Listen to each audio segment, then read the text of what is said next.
approach to public history has been featured in the New York Times, St. Louis Magazine, the stlouis.com, and the St. Louis Business Journal. In 2020, she brought Renegade to the Missouri History Museum under a new name, See St. Louis Tours. At the History Museum, her job includes not just tours, but research, writing, and exhibit content. Amanda volunteers in various capacities with For the Ville and the National Building Arts Center. Thank you for being here, Amanda. Yeah. So I'm a public historian. That's me in my time machine up there. Sometimes the pictures are going to match when I'm talking to something. So there's something more interesting than what I'm saying. So I'm a public historian, meaning I do work centered on sharing history with you guys and not other historians. I read a lot of really boring, really cool stuff and cram it in my brain. I love St. Louis history, and I really love making you love it. I don't mean the easy stuff. I don't mean learning to love the easy stuff, but loving the complexity of the history, how beautifully arches, but also how much did we lose to get it, right? So being able to hold two things together at once. I'm asked all the time what got me into history, and it's fear. Fear got me into history. I was raised in Northwest Tennessee, which if you're not familiar with that place, it's a place where the sky tries to kill you, and also the earth tries to kill you as well. And then I was raised in a church that was very focused on end times. So with prophecy everywhere, right? The people were always seeing the end of days coming. So between the sky trying to kill us, the earth trying to kill us, and Satan showing up in the form of like a comet or a llama or something like that, there was a constant element of fear. And history is where I found peace. It's where I found, even as a little kid, like I would love reading about disasters and realizing, oh, this happens all the time. We figure it out and we keep going, right? Or, oh shit, people have been thinking it's the end of days since the beginning of days, so we're good. That's not going to happen.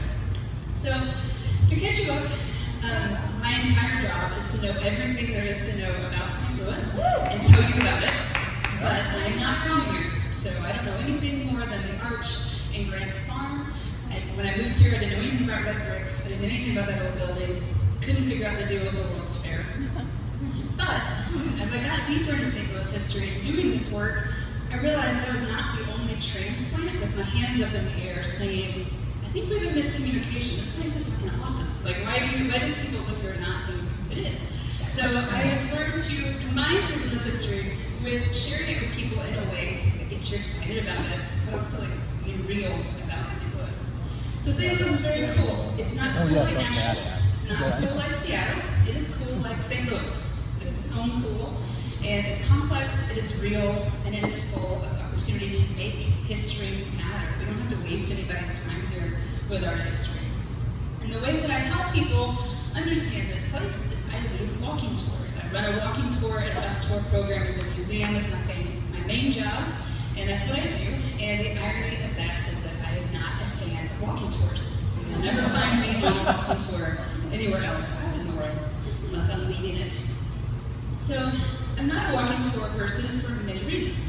I don't want my history handed to me.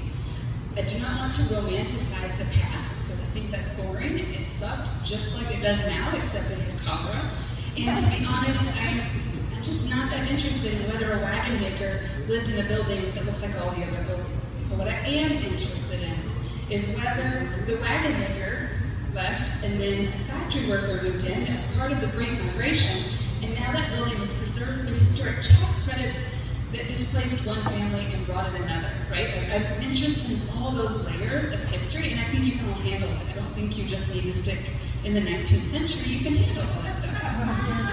And even better than that, you'll learn that hopefully you will go on this tour, you will be excited, and you'll want to go back to where you live. I live in Webster Groves, and you'll want to know more about where you live, right? That's the whole point. So, on these tours, about this Webster, okay, so you came to a couple of PechaKuchas ago, you saw Randy Mines. He's one of my tour guides. It's not just me giving these tours, it's also community leaders, members of the actual neighborhoods that we walk around in, which is like mind-blowing that you would involve the community in the walking tour. So that's not a given. This is my favorite moment that ever happened in any walking tour, I had a group in Old North. We were talking about what seemed to be a vacant lot. There was a guy working in that vacant lot, though. It turns out he had baby ducks. And within a few minutes, I was holding a baby duck, and he was talking about the challenges of urban farming in Old North. Obviously, that was in 2020. And then here's people just pointing at random shit. So this happens a lot on the tours. We explain concrete things in the middle of the road, or art projects. We don't just have to stick in the past. We can know what's going on right now. Alright, so that's all well and good. I'm going to teach you guys a very quick history lesson in the way that I like to do this. That's you guys in class. Just a fun picture I found today. It's fun having a massive bucket of historic photos at work. You can just pull stuff that lasts forever. God, this is the longest 20 seconds. Right. So this is an 1850s map. So I'm giving you a quick 1-minute history tour of where you're sitting right now. So this is where you're sitting, where that heart is, in the 1850s. So there's Manchester Road, there's Clayton Road up there somewhere. We're obviously on some dude named Chambers' estate. And there's the River de Pears winding around. Here we are 10 years later. Land is being divided up a little bit more. It looks a little tighter. But across the street's a racetrack. So if you're driving around across the street and back in the neighborhood, there's a street called Racetrack Avenue. That's why it's called Racetrack, because there used to be a giant racetrack right there. This is the building that sat here before this one, in this spot. So we have Cook Paint and Varnish Company that was here for a long time in this location on Manchester Avenue. And in the far distance, you get a giant natural gas drum. We don't see those anymore. Those were really cool. I moved here in 2004 and they were still around. So yeah, that's me doing my thing a long time ago in my time machine. And a car. Please come go on a history tour with me. Yeah.